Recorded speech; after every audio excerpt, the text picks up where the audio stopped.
Okay, the seventh thing I look for is disinformation, deliberately misleading information. Now, there are three things that people going into the tribulation period need to know. As a matter of spiritual survival, they need to know the identity of the Antichrist, they will need to know the identity of the false prophet, and they will need to know the mark of the beast. If they are deceived on any one of these key prophecies in Scripture, the identity of these things, their salvation is at stake. So a ministry or an organization may be giving out tons of good information, keeping you up to date on what's happening in the news and interpreting in terms of Bible prophecy. But if they are misleading you on these three key parts of Bible prophecy, that may be their only purpose, to lead you astray on these key personages within Bible prophecy.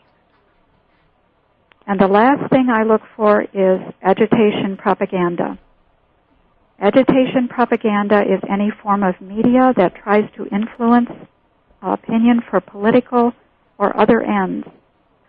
But it also aims to convince people through agitating their minds with highly emotional language of problems in present-day society or politics, which may or may not exist. Now, I want to give you just one example of agitation propaganda. We all know about the depleted uranium. But I found this in the newsletter of a very popular organization, a ministry that is followed by many Christians.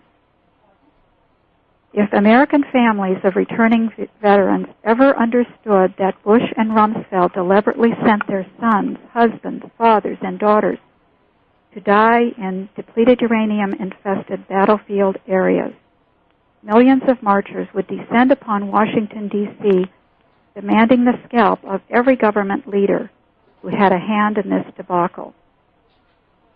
Now here, this organization, which puts out a lot of good information, but in this case, and I've noticed it in other cases, they are agitating. They are fomenting revolution. They are pushing Christians to the point where some Christians, some of their followers will actually join in the revolution that is being fomented by these controlled opposition fronts. If you look at the whole array of organizations that is exposing the New World Order, many of them are fomenting revolution. They are saying if we just get together, if we use guns, we can save America.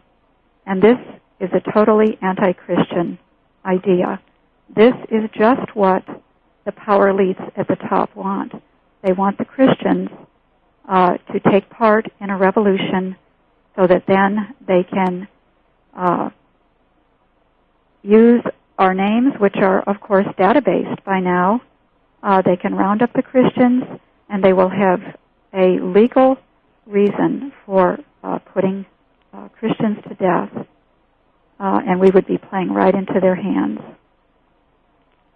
So that's what I had on how to recognize a controlled opposition front. At some point, I'd like to go into the John Birch Society and the Council for National Policy as prototypes of these controlled opposition.